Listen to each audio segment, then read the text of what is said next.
સુરેન્દ્રનગરમાં ઇન્ટરનેશનલ એક્સપોમાં સંસ્કૃતિ લજવાઈ હોય તેવા દ્રશ્યો સામે આવ્યા। જાહેરમાં યુવતીઓએ ડાન્સ કરી સંસ્કૃતિ લજવી હતી। મમતા સોની નામની અભિનેત્રીએ કાર્યક્રમમાં કર્યો હતો ડાન્સ। મનમોહન સિંહના અવસાનને લઈને દેશમાં હાલમાં રાષ્ટ્રીય શોક છે। એક્સપોમાં રાજકીય નેતાઓ પણ હાજર હોવાનો આરોપ થઈ રહ્યો છે। જાહેર એક્ઝિબિશનમાં અભદ્ર ડાન્સના કારણે ટીકાનો દોર જોવા મળી રહ્યો છે। આ પહેલા પણ તરણેતરમાં આવી ઘટના પ્રકાશમાં આવી હતી। તો આ કાર્યક્રમમાં રાજકીય નેતાઓની હાજરી હોવાના આરોપો પણ થઈ રહ્યા છે। અભિનેત્રી મમતા સોનીએ આ પ્રકારનો ડાન્સ કર્યો હતો। ઇન્ટરનેશનલ એક્સપોમાં સંસ્કૃતિ લજવાતી હોય તે પ્રકારના આક્ષેપો ચોક્કસ થઈ રહ્યા છે।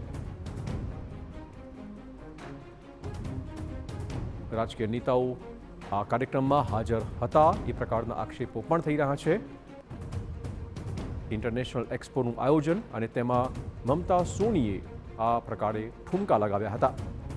હાલમાં દેશમાં મનમોહન સિંહના અવસાન બાદ રાષ્ટ્રીય શોક જાહેર કરાયો છે। તેવામાં આ પ્રકારનું આયોજન અને એમાં આ પ્રકારનો કરાતો ડાન્સ અનેક મોટા સવાલો ઊભા કરી રહ્યું છે।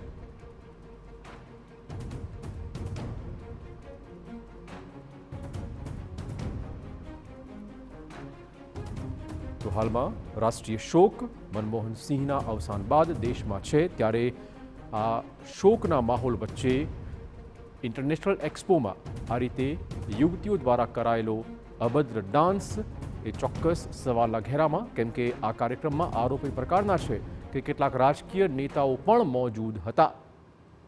રાજકીય આગેવાનોની હાજરી વચ્ચે આ પ્રકારનું આયોજન, આ પ્રકારનો ડાન્સ અનેક મોટા સવાલો ચોક્કસ સર્જી રહ્યું છે।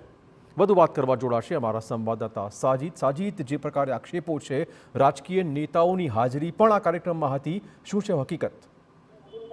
તો વાત કરવામાં આવતો સુરેન્દ્રનગરમાં યોજાયેલ જે ઇન્ટરનેશનલ એક્સપો યોજાયો હતો, આ 3 દિવસના એક્સપોમાં અનેક સ્ટોલો લાગ્યા હતા અને આ સ્ટોલની અંદર એક બ્યુટી પાર્લરનો સ્ટોલ પણ લાગ્યો હતો। ત્યારે આ બ્યુટી પાર્લરના સ્ટોલની અંદર જ્યારે એક જે હિરોઈનને બોલાવવામાં આવી હતી અને જે અશ્લીલ ડાન્સો થયા હતા ને જે ઠુમકા લાગ્યા હતી, જેથી કરીને આ જે સાંસ્કૃતિક જે લોકો છે તે જે સુરેન્દ્રનગરની સંસ્કારી નગરી છે ત્યારે આ નગરના લોકોએ લાછન અનુભવી હતી। જ્યારે વાત કરવામાં આવે જે ત્યાં જે લોકો હતા તે રાજકારણીઓ પણ હાજર હતા, છતાં પણ આવા અશ્લીલ ડાન્સો થતા જે સુરેન્દ્રનગરની લાંછન લાગે તેવા કાર્ય થતા જે સુરેન્દ્રનગરની અંદર હાલ તો ચર્ચાનો વિષય બન્યો છે। જી ધન્યવાદ સાજીદ, તમામ જાણકારી બદલ।